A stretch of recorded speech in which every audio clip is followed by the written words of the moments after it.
How is no one else talking about the fact that this bike is slack? So Cannondale is billing this as the lightest full power e-mountain bike on the market.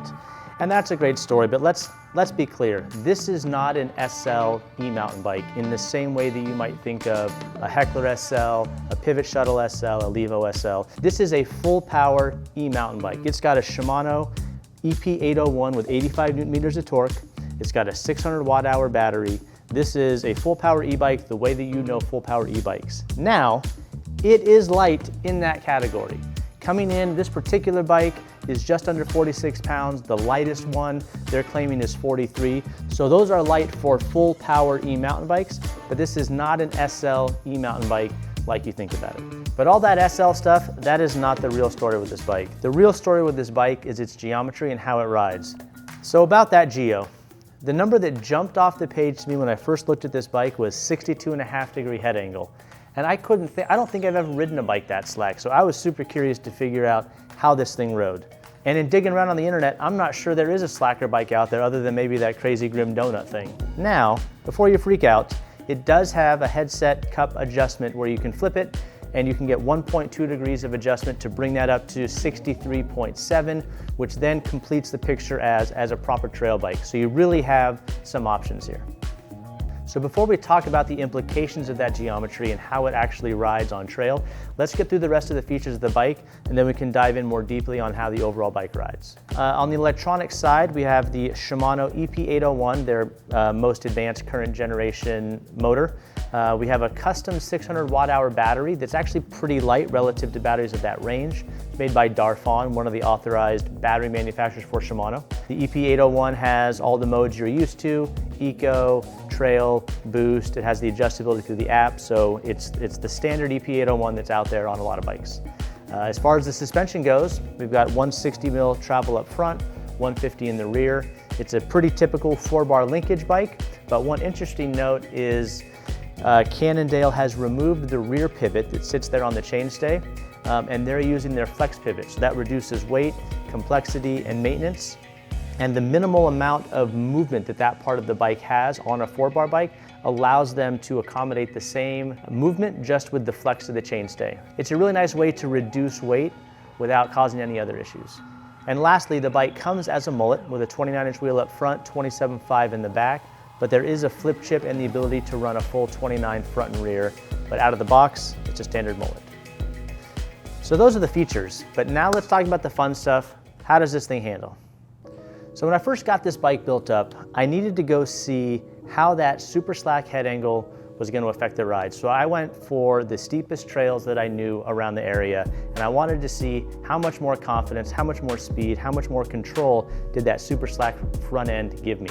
And it turns out it does exactly what it's supposed to do. It allowed me to handle steeper, more technical terrain with confidence and control. I wasn't just hanging onto the bike trying to survive to the bottom. I could affect my line. I still had control to make adjustments at the limits of my own technical ability. So next I wanted to go ride some mellower trails to see what was the drawback of such a slack front end. First of all, when you're seated, it has a pretty steep seat angle, so that helps bring your weight forward to get you on that front wheel, so the slackness is not such a drawback on flat trails where you're pedaling. But when you're going down less steep stuff or mellow downhill trails, you're still out of the saddle. So you have to consciously bring your weight a little bit forward. Otherwise, there's not enough weight on your front tire and you kind of push through corners or you have a tendency to understeer. The other thing that stood out to me was in a particular small, a section of trail that had a big drop. Because that front wheel is so far out there, you almost feel like you can put the front wheel over it and it's on the ground ready to make its next move before your body and your brain comes over. So the confidence to get the front of the bike through something terrifying before the rest of you has to go through it helped me get through a lot of sections that I have struggled with. My next big curiosity was, they said this is a light bike, and it is light by full power standards, but I've been riding a lot of lightweight, kind of low 40-pound e-mountain bikes. So, if your lightweight e-mountain bikes are 40 to 43, and this is more 44, 45, and then most of your full power mountain bikes are 47, 48, and upwards of 50, where does this fit? How is this going to ride?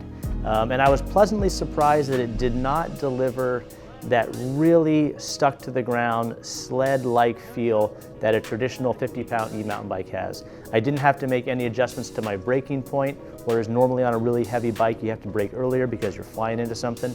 It does kind of sit squarely in the middle from somebody who has ridden both heavier full power and lighter e-mountain bikes. How it rides to you is really going to come down to where you come from. If this is your first e-mountain bike, this is going to be a heavy, full power bike with all the benefits of the weight being stuck to the ground. If you've been riding 48 to 52 pound e-mountain bikes already, you're going to hop on this and it's going to feel lively and light, and you're going to be impressed at its ability to change direction and feel more like you remember your normal mountain bike. So who would I recommend this bike to? First off, and most obvious, because of that 62.5-degree head angle, if you're addicted to steeps and adrenaline and high speed, this bike is for you. There's nothing out there that's going to ride quite like this or help you scratch that itch. That head angle is just going to allow you to point and shoot. Now, it has the adjustable head angle, which you can bring that back to a 63.7, and now you have a more traditional geometry trail e-mountain bike. So in this case, if you are looking to get into e-mountain bike riding, you're a little nervous about the weight because you keep reading about 48, 50, 52 pound bikes.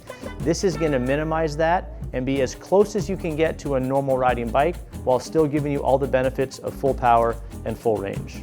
So those would be the two types of riders that I think should take a look at this bike. So that's the Moterra SL.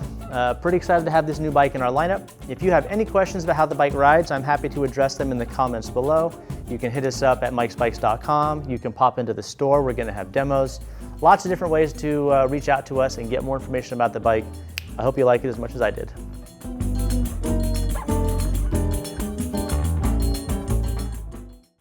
SL stands for slack.